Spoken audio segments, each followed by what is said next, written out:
काली हवेली का रहस्य। उत्तर प्रदेश के एक छोटे से गांव रामपुर में एक पुरानी और जर्जर हवेली थी, जिसे लोग काली हवेली कहते थे। कहते हैं वहां पर रात में अजीब अजीब आवाजें आती थीं, किसी के चीखने की, किसी के रोने की। गांव वालों ने कभी भी रात में उस हवेली के पास जाने की हिम्मत नहीं की। रहस्यमयी आवाजें। एक दिन गांव का एक युवक अमित, जो बहुत बहादुर और जिज्ञासु था, उसने तय किया कि वो उस हवेली का रहस्य पता लगाएगा। गांव वालों ने उसे बहुत समझाया, लेकिन अमित नहीं माना। वह अपने मोबाइल, टॉर्च और कैमरे के साथ रात के 12 बजे हवेली के अंदर चला गया। हवेली के अंदर घना अंधेरा था। दीवारों पर जाले लटके हुए थे। हर कदम पर लकड़ी की सीढ़ियों की चरमराहट दिल दहला रही थी। अचानक हवा का एक ठंडा झोंका आया और दरवाजा अपने आप बंद हो गया। अमित का दिल तेजी से धड़कने लगा।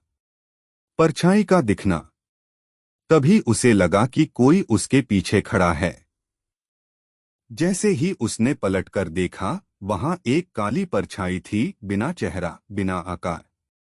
पर उसकी लाल लाल चमकती आंखें सीधी अमित की आंखों में देख रही थीं। "तू यहां क्यों आया?" एक डरावनी फुसफुसाती आवाज गूंजी। अमित की टॉर्च अपने आप बंद हो गई। मोबाइल में नेटवर्क नहीं था।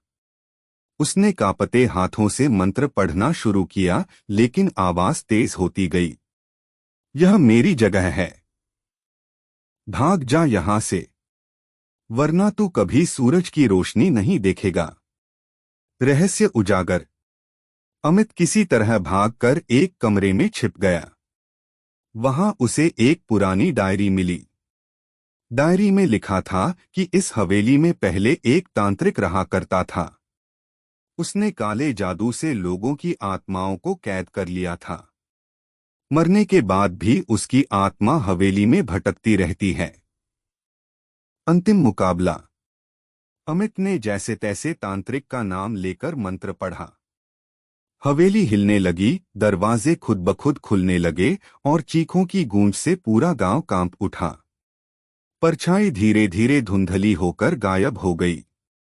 कई घंटों बाद अमित बाहर निकला।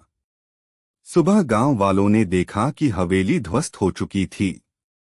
अमित ने सबको उस डायरी के बारे में बताया।